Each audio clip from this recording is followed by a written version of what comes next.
Your Excellency, a few years ago, I had the distinct privilege of visiting your northern neighbor in Uganda. And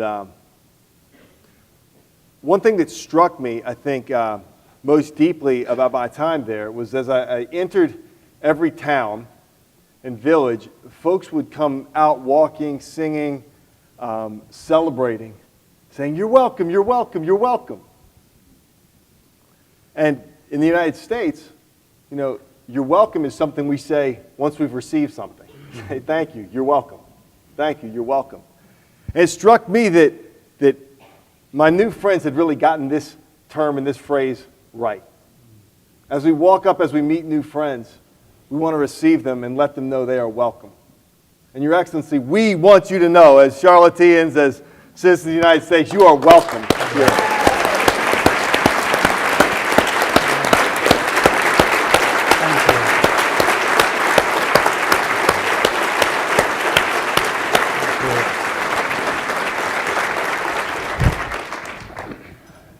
And now I will do my best to speak very little and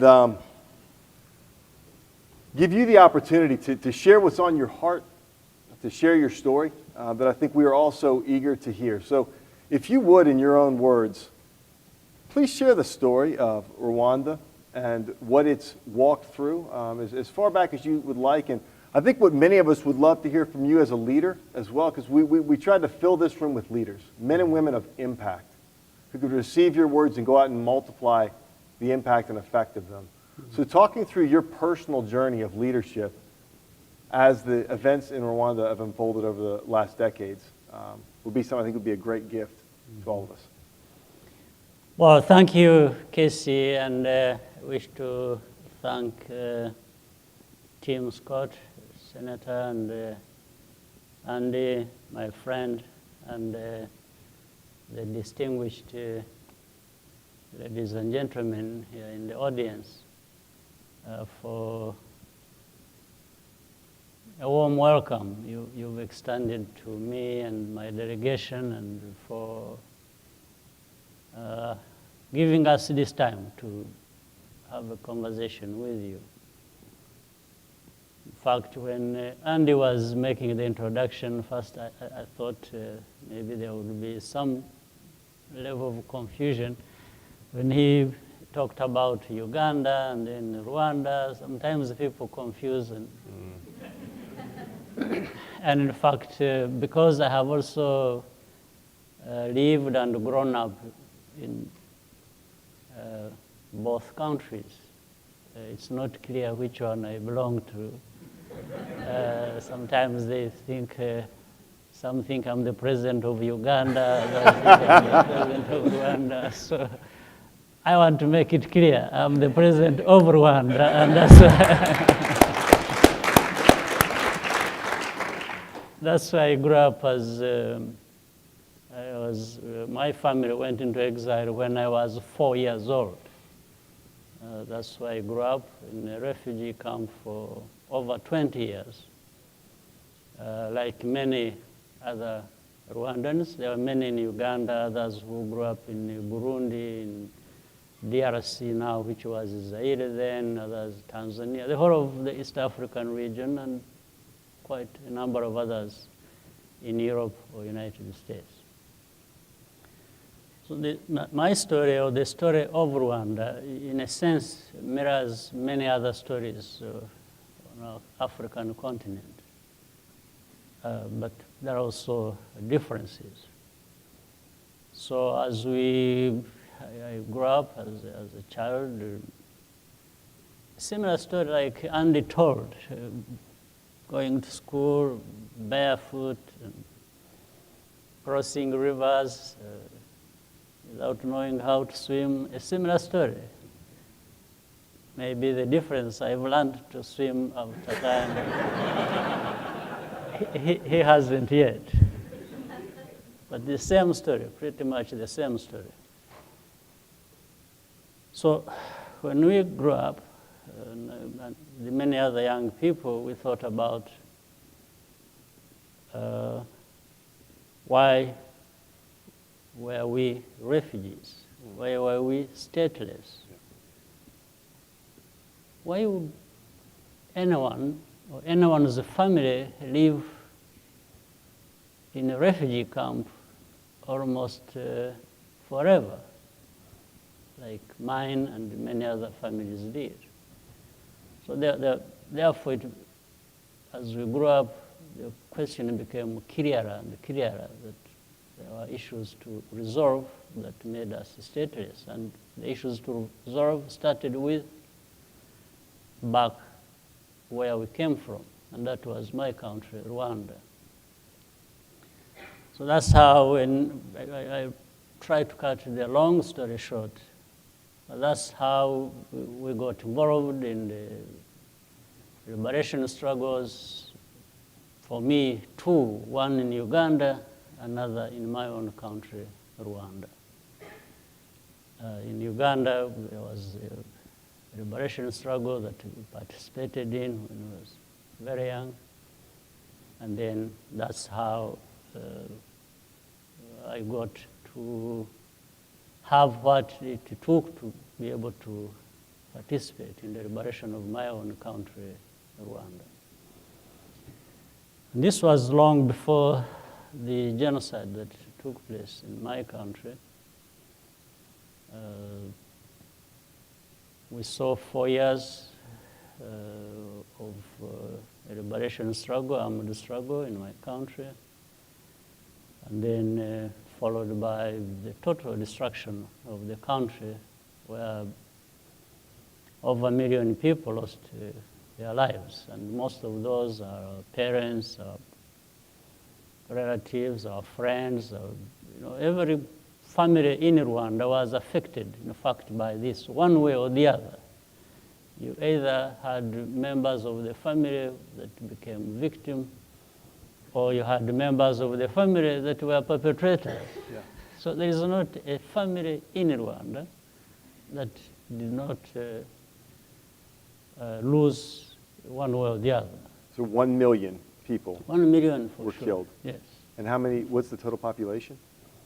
Currently, we have 12 million. 12 million people in the country. But at that time, it was about maybe 8. Wow. 15% of the population yes, lost to genocide. Right. So here, this is, all these tragedies in a way shape people. And the kind of experiences also contribute to people either doing better, working harder in trying to address the challenges that people face on a daily basis. So in these tragedies, there are silver linings that you find, that people emerge, and the aspiration is for a much better future than they have witnessed or experienced or have heard about. And that's how I was saying the story of Rwanda mirrors many other stories of African continent, where many countries experience poverty, disease, conflict, hunger.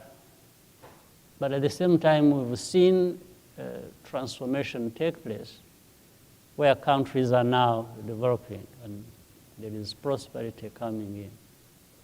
There is peace, there is security, there is entrepreneurship, young people.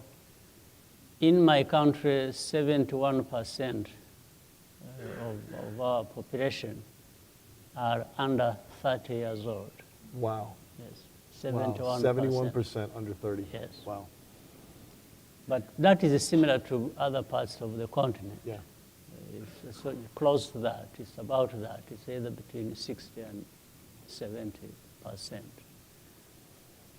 So in the whole process, everyone is looking for what is it that we can do to uplift ourselves, to take our countries to a higher level, meaning the whole continent is like Rwanda, or Rwanda is like the whole continent is. So we want to work together. There's more integration. We are talking about creating common markets. We are talking about working together so that we can, if you will, catch up with other regions of the world where there are developed countries, countries merging and moving towards development. So that's the struggle countries.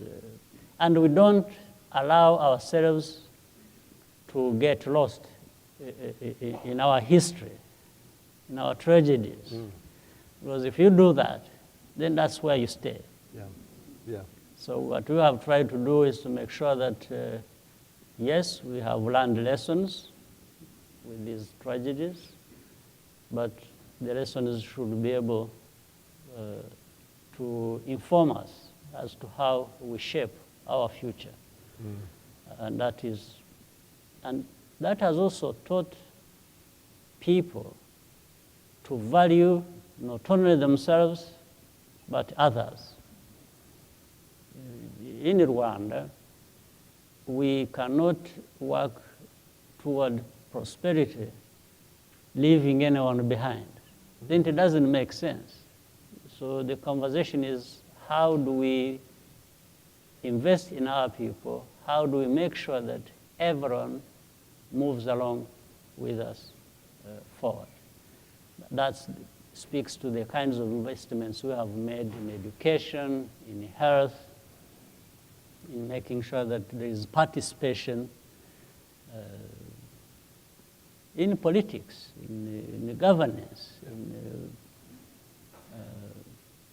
this civic duty that we owe ourselves, which Senator Tim Scott talked about, the civic duty of every individual of our country, and then together collectively being able to move our country forward. In fact, that's how reconciliation comes about. I said we don't need to get lost in our past, but rather look forward.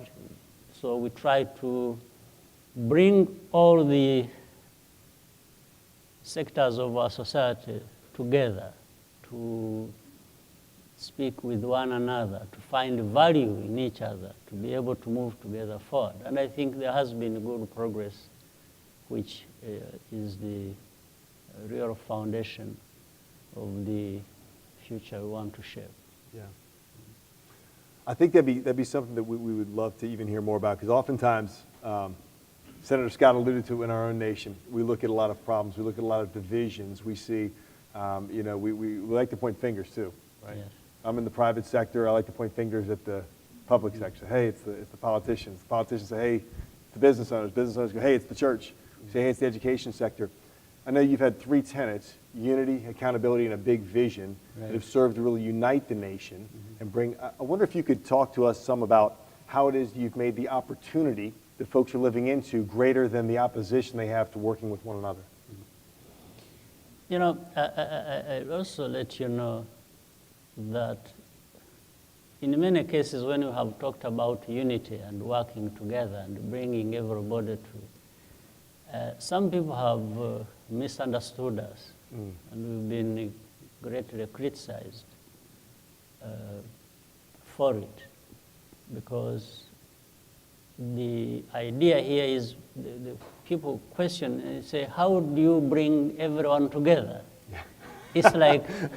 It's like people must be different, yes, and must behave differently in any way they want. And you don't know how Americans are. It's different. Yeah. Well, at least I know our own history, and we've drawn lessons from that. And we've been explaining that I think there is, when you know the theory and then want or have experienced real life, you need to bring practical things together with the theories that people know. And living a life is not like a textbook story. It can be messy in Rwanda as well. Yeah, absolutely. Yeah. So therefore, we're saying, like the message of reconciliation was people can be different. They can express themselves differently. But if you want to use the difference to harm the other, then there is a problem. There has to be an environment, there has to be a situation that does not allow this. Because you are different from me doesn't mean that you have to be against me or I have to be against you. We have to work together because in the end we are one nation. So with this background of where some people became victims, others killed, and whatever went on in between, we were saying, you be whatever you want to be. Identify yourself with what you want to identify yourself. But if it goes to the level where you can kill somebody because they are different from you, this is not acceptable. So we had to find this line, this dividing line, and make sure that we live by it. And it's not easy. It's not easy every time because when you were trying reconciliation, there were also people saying, no, but we need justice. So bringing together reconciliation and justice is probably the most difficult thing. Yeah. But in any case, we will still go ahead and tell the victims who want justice and say, look, bear with us. You are actually the people to ask something from. We can only ask from you reconciliation, forgive. Yes. All of us don't have to forget, but you can forgive. But the other, there is not much to ask from them.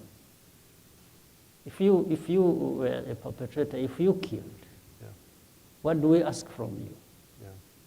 If you're a perpetrator of a crime, yes, you have nothing to give your no, victim. you have nothing to give. What do we But ask that from victim you? Oh, yes, has that forgiveness victim to give. can forgive. And that forgiving is powerful, and it allows a movement forward. Yeah. So we therefore had to create this balance all the time and keep narrowing the differences and finding the higher value of what we have to live for and say, why don't we rally towards that? Maintain we are different anyway, even if we didn't want to be, we are, but you can also decide how you live within and with your differences.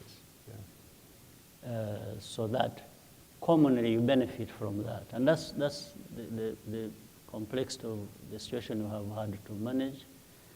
And as I said, when we say unity coming together, it's like people don't understand it. They say, why do you want unity? Why don't you let people become different from each other? And you say, fine, people can be different from each other. They can express their differences, if you will.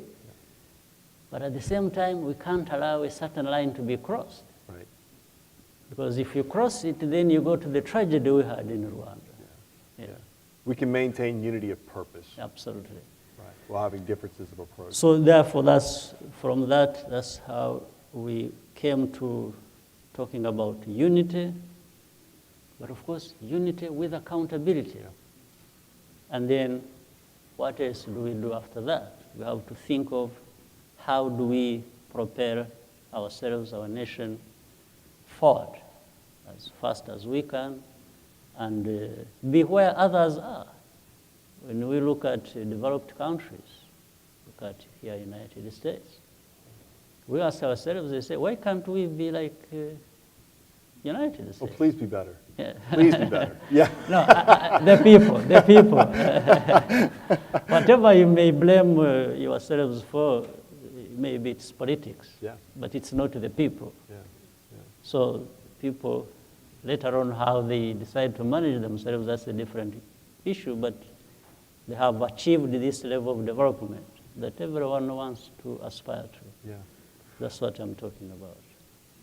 Your vision of unity and accountability are fabulous, but what they provide for, I think, is what gets me most excited, and probably many of the men and women in this room most excited, which is a big vision and a big dream. Right. I love about Rwanda that you're not the largest nation in Africa. that fair? Right. There are nations with many more people, Absolutely. larger economies, more territory. Yep.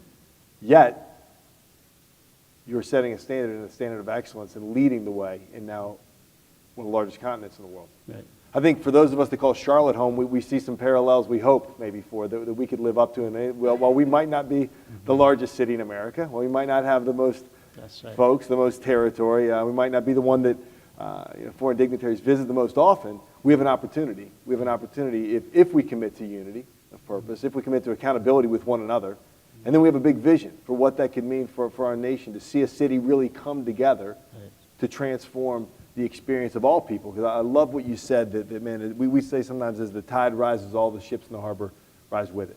Right? As the tide comes in, all the ships rise. And what I heard you say is, hey, in Rwanda, man, as we have success, everyone needs to be included Right. in that success and lifted up. I wonder if you could share some about your big vision for Rwanda today. Well, Where let do you see Rwanda going forward? I'll share with you this. There is, for example, in the area of doing business, there is an index that was created by the World Bank in 2004, ease of doing business across the world. Around the world. We started as number 150, meaning Rwanda. Number 150 in the world, meaning among the last. Yeah. Then today, we are number 29 in the world. Yeah.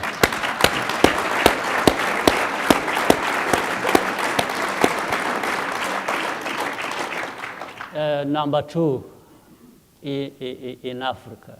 Wow. Number 2 in Wow. Africa, number 29 in the world. Wow.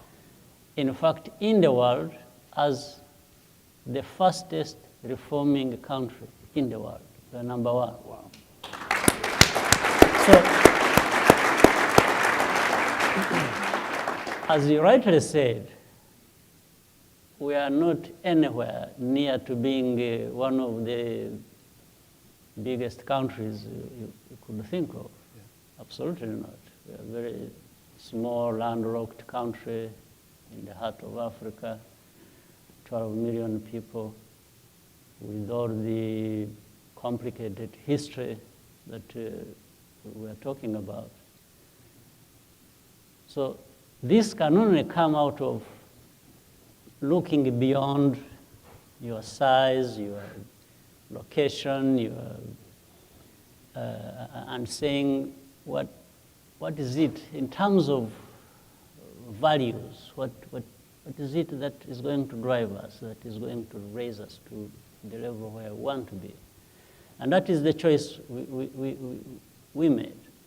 In fact, I've told people so several times that in our complicated history and geography and everything, and politics, the only way we have succeeded in this, as shown by the progress we made, for example, in the index of doing business, we said we have to make choices, even difficult choices, about what we want to do and want to achieve and where we want to be. We don't follow rules.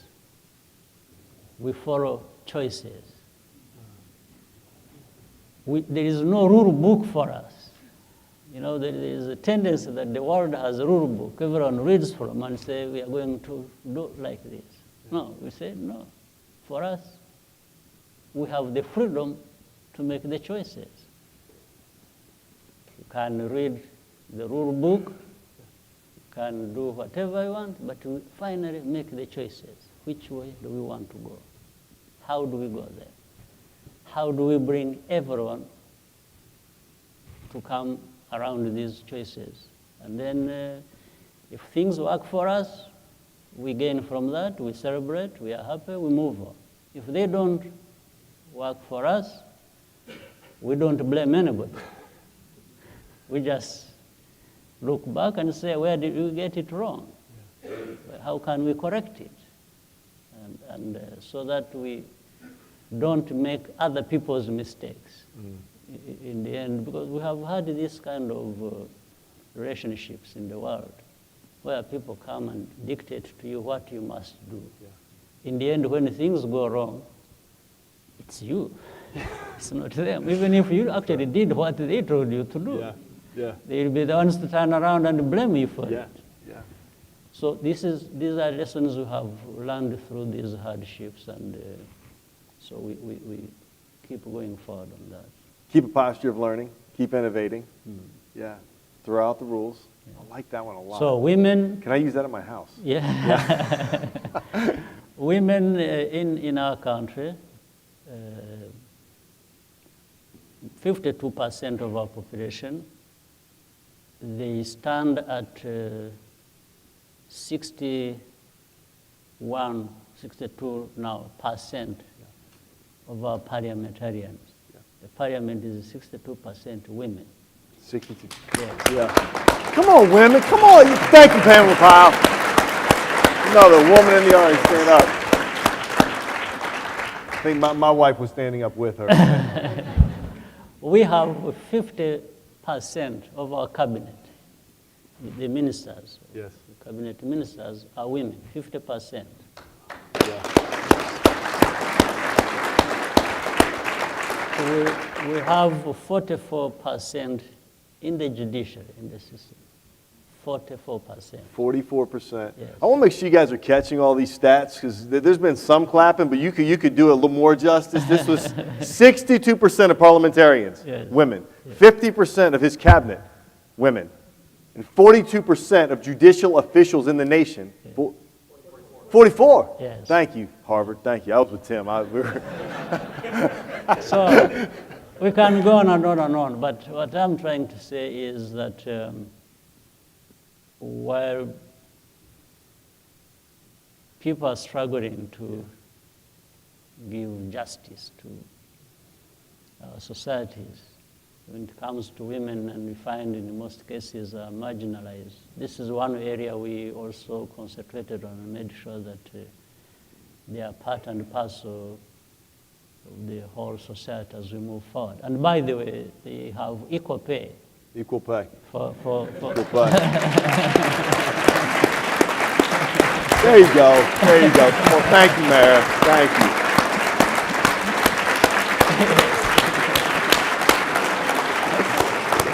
Beautiful.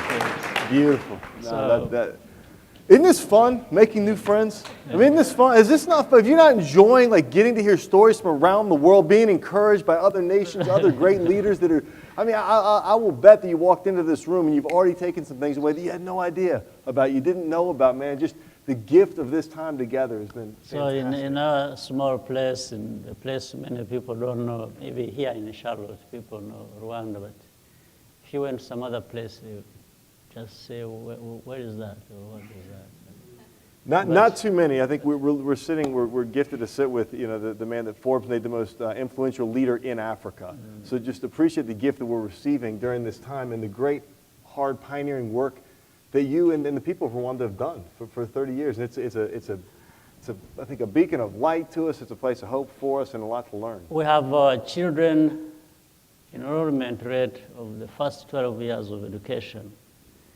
is 90%. So I'm sorry, say it one more time. 90% of the 12 years Okay. primary and secondary education. 90% graduation. 90% enrollment rate. Could we talk about that one for just a moment? Because I've read some of what you've said about the power of education. Yes. The power of education. And Yeah. the power of education to transform poverty and to give children I opportunity. could first give you more. We have 87% of our population has health insurance coverage. Wow. Wow. 87%. 87% of the Yes. population. We were talking about thinking or dreaming big and doing different things. We talked about the power of technology, of innovation, and investing in human capital. We also, for example, in our health system, we are able to distribute medicines, especially vital medicines, to rural areas. and vaccines or blood samples required by drones. We use drones to deliver to the remotest. So Wow. what would have taken 6 hours drive, Yeah.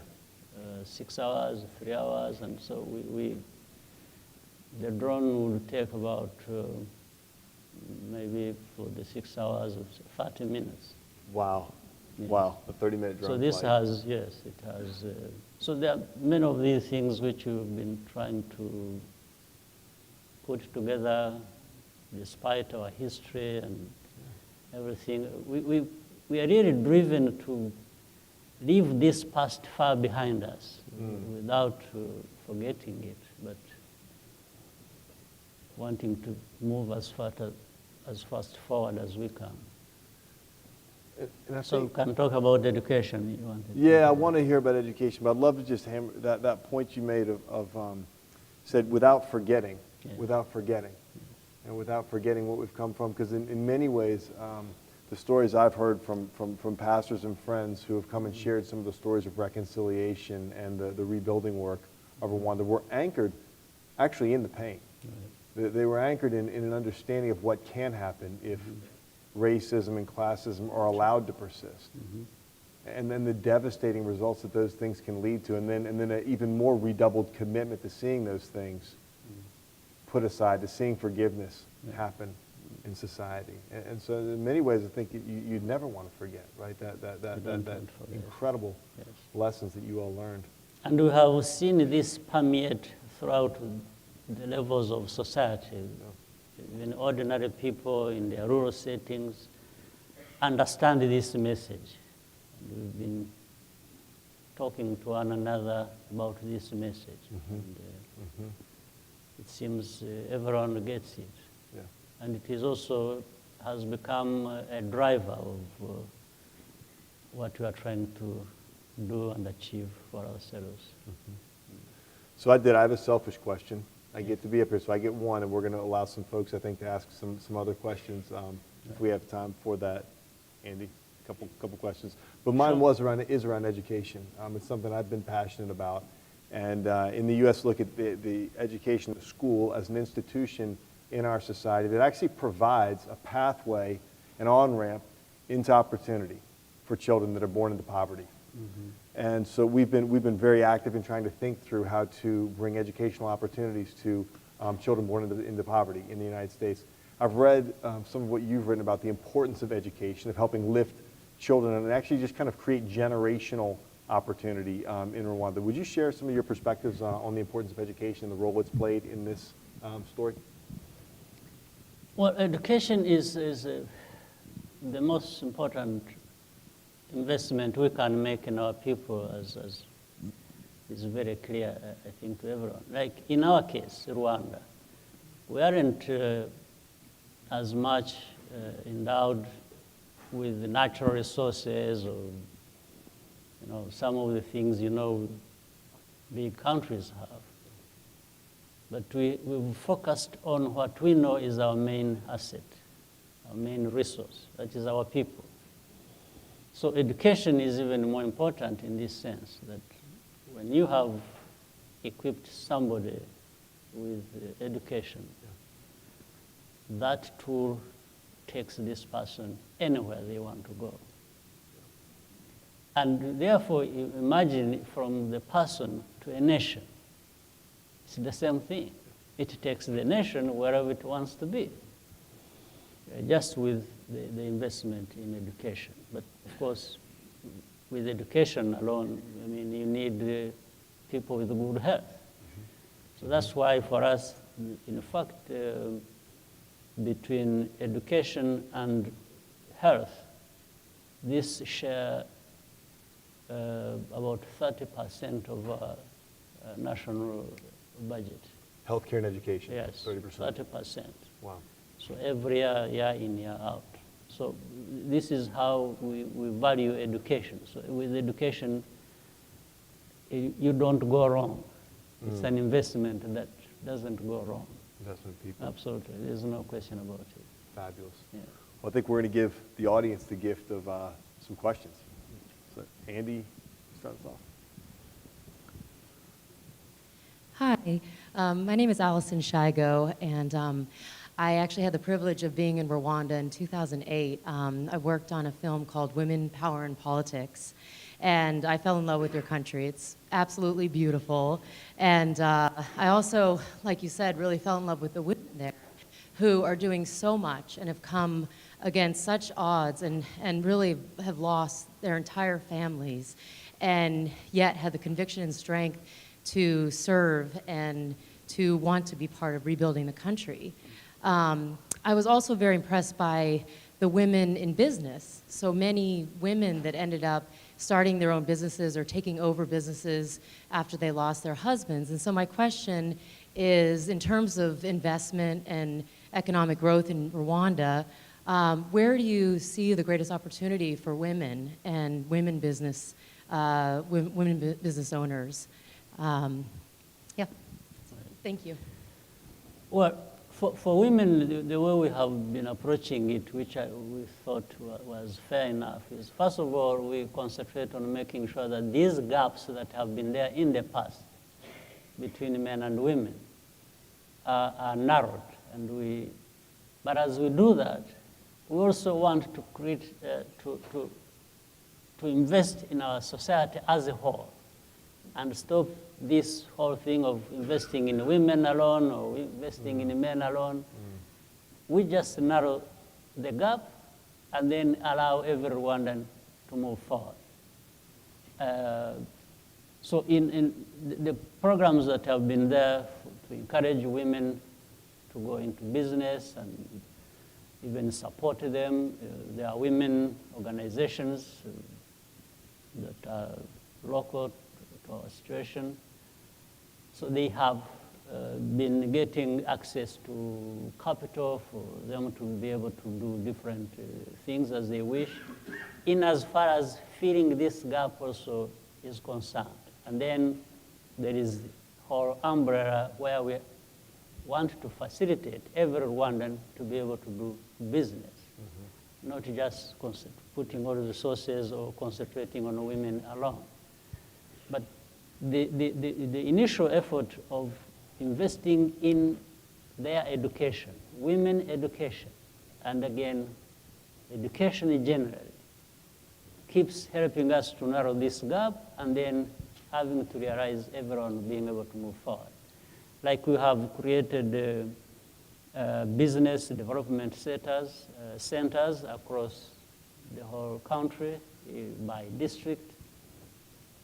These business development centers are aimed at developing business people, men or women or entrepreneurs, and sharing ideas with them how they can improve on their businesses or how they can start businesses and so on. And this, now women have access to that. Initially, women did not have access to anything. They didn't have access to capital, they didn't have access to education, they didn't have access to all these other programs that were there. So we've been simply concentrating on one, eliminating these gaps, two, then are going together forward.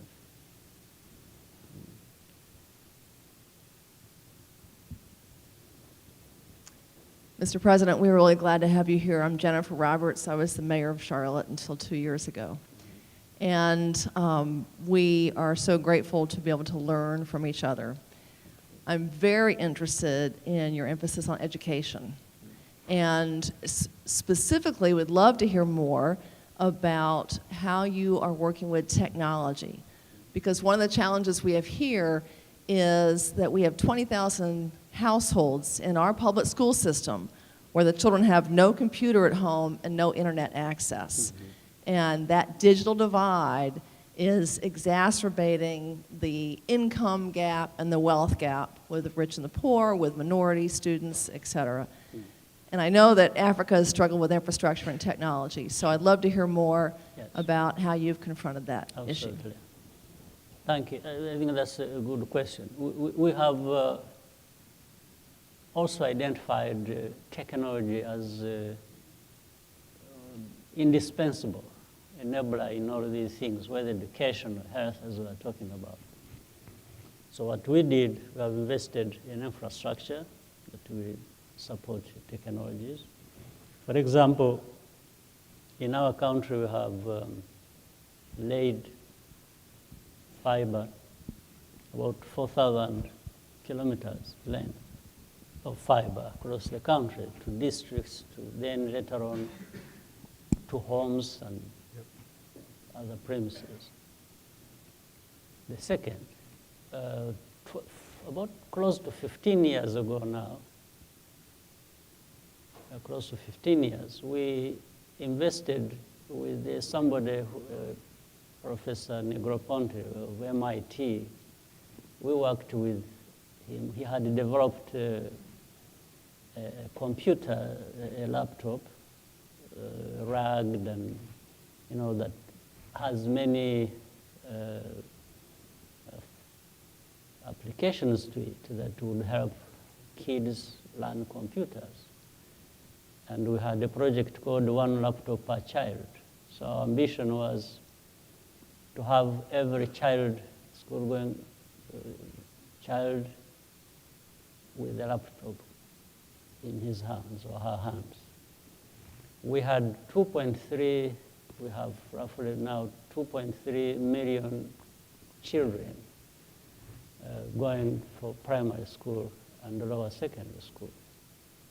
So under this arrangement, we had wanted everyone to have a computer in their hands, but we could only afford something like 600,000 in such a short time because we had to pay for it ourselves, the government.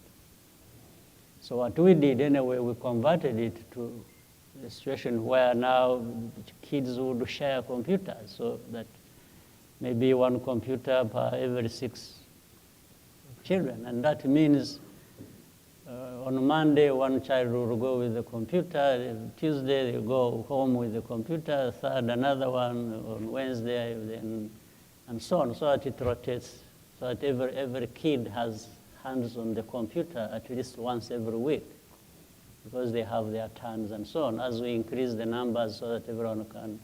But what we found out was that kids with computers in their hands, apart from what they are taught at school, they are able to teach themselves so much. In fact, one time they come to school ahead of their teachers sometimes. In fact, there's a very interesting story around this. When we had just brought in computers, they put them in the stores, and then they had to take teachers for training and so on and so forth.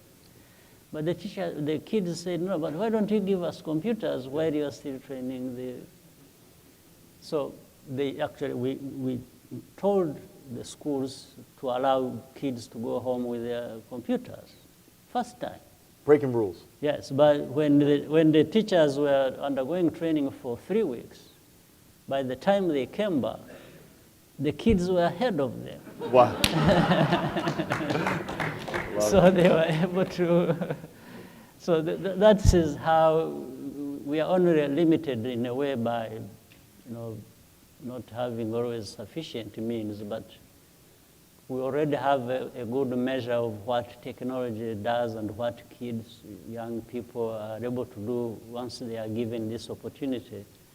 It's self-evident, and we just keep trying to do more and better and move on.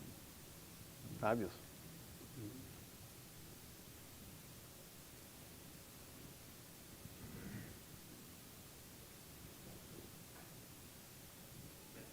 Hello, I'm Tamara Park, and in 2009, I did a television series where I trekked through Africa and what the West could learn from Africa.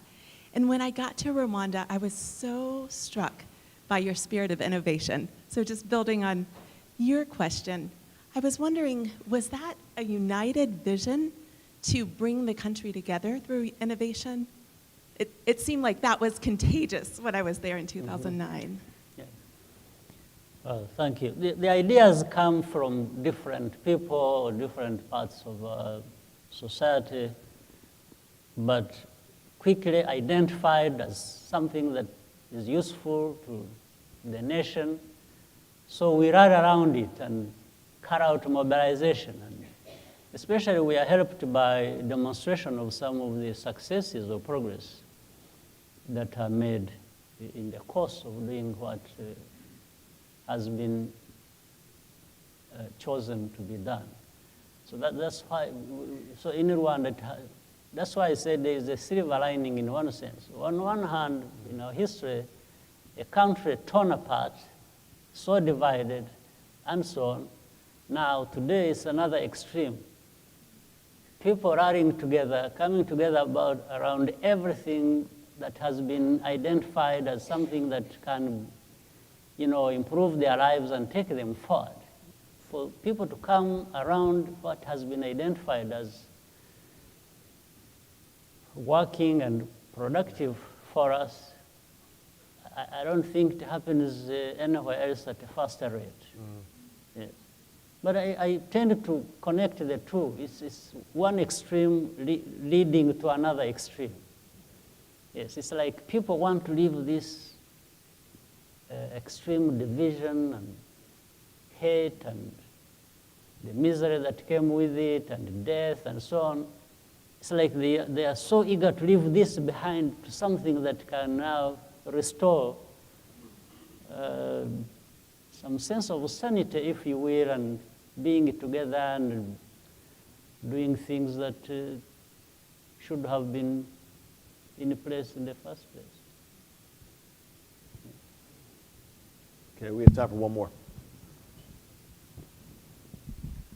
Thank you very much. And thank you very much, President Kagame, for your track record in Africa, particularly looking at the journey from where Rwanda was and where it is today. I have a couple of questions. You mentioned the importance of education. First of all, I just want to hear from you. I know you have a great mind. Who is an educated person, right? From your perspective, who is an educated person?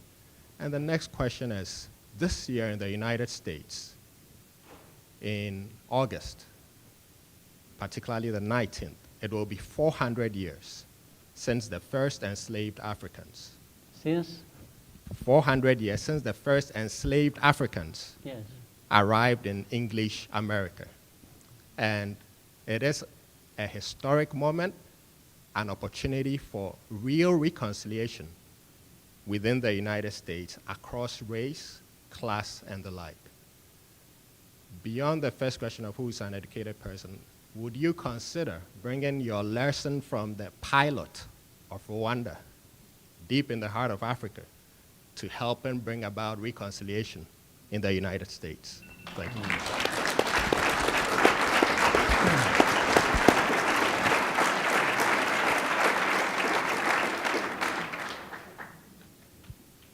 There are two parts of education, if I may attempt to answer your question.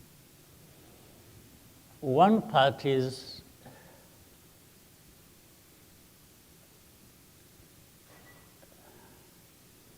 with the modern societies. You learn to read, to write. It's languages, it's science, it's technology, it's all kinds of things that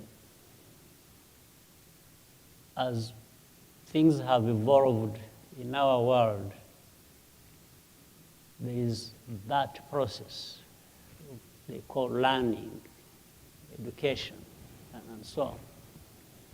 You learn a language that you did not speak, somebody else's. Or even start with learning your own. Because when people are born and growing up, they don't know even their own languages. They learn their own languages. And others. Then you learn mathematics. You learn all kinds of disciplines. So that's one part. It is almost taken for granted that people who want to, as they grow up, as they develop, you learn these things. Now, education per se has another nuance in addition to that. Education or learning, maybe I can combine both of them. An educated person is therefore, you've got this knowledge. What do you use it? How do you use it? What do you use it for? Yes. What in solving a problem, your own or society's problem. So there are these two parts, therefore, in my view. The educated person is the one who has had the traditional school process, but at the same time, how do you transition from that to making a good use of it? And they add good use of it. Yes, then you are educated. This is what I see as an educated person. Maybe that is the best I can say about it. Now, for the other part, you know, in many ways, reconciliation, or, as I said, there are many problems across the world, and unfortunately, we have had our fair share of problems in the world, meaning Rwanda. We've learned from that. We have tried to change things in our own country to address what the problem was. There are other problems in other parts of the world, and people there struggle to address their own problems. I would wish to say that I can't pretend, or Rwanda wouldn't or shouldn't pretend to say, because the only thing that comes from Rwanda is if we have overcome some of these extreme cases of, problems, it should give hope to anyone else that they can overcome their own problems. That's the only thing I can say, but I don't think we have lessons we can take to other people and say, if you do this, that will solve your problem. I don't think, so people with those problems have to make these hard choices I started with when I was talking about that, and decide which way to go with addressing the challenges before them. Well, if they want to make a reference to say, look, Rwanda did it, and they were at the lowest level of any nation in their lifetime. But they have risen out of that and are here. It's like the main thing is, if Rwanda has done it, what reasons do we have not to try and overcome these challenges ourselves? Yes, that is the only thing I can't tell people that, because we did this and have made this progress, you should do the same. I think what I appreciate what I heard in the question was one, hey, what is an educated man? And what I heard you say was an educated man who's received knowledge, he's received teaching, he's received training. The question, though, if that educated man or woman becomes effective is what they do with it. Yes. What they do with the investment they've received. Right? And similarly, I think today, we've received some instruction. We've received an example. We've received a story of a nation that's gone about the hard work of reconciliation.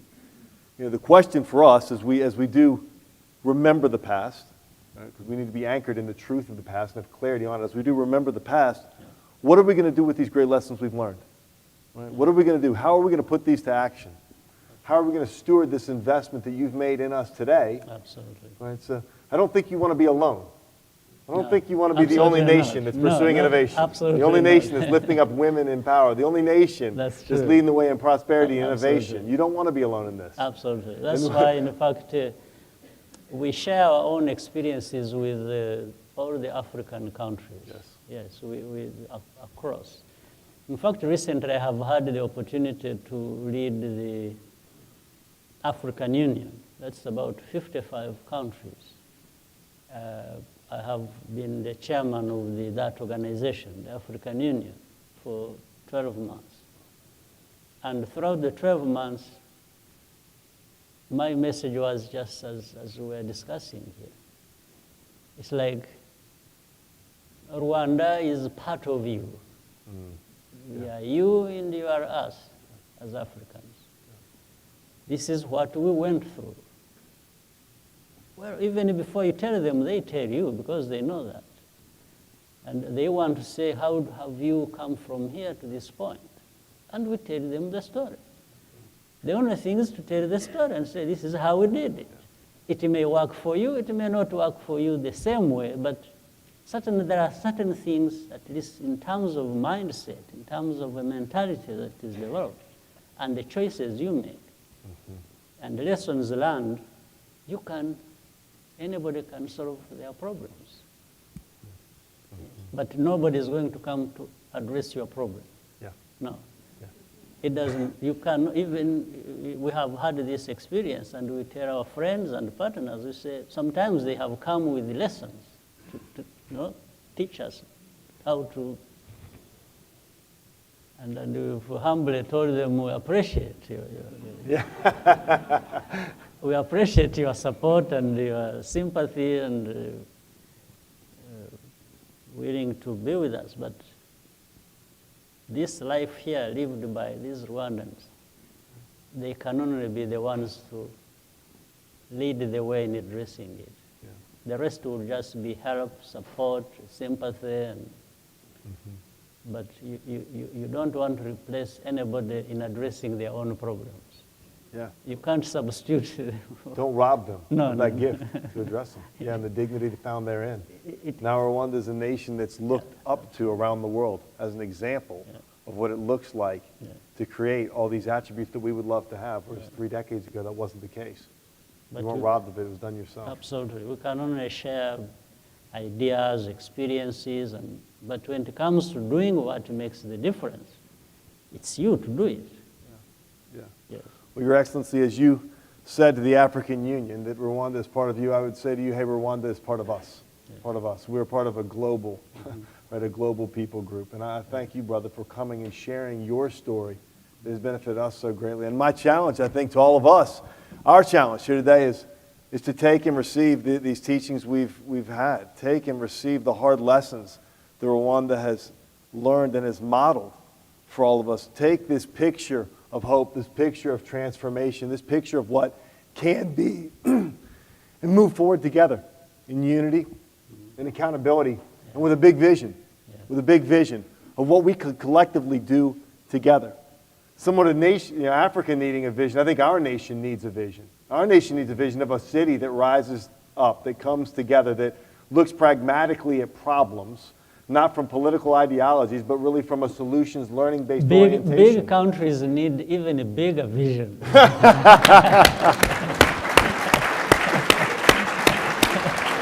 Charlotte, please join me in thanking His Excellency President Paul Kagame, Rwanda. Thank you.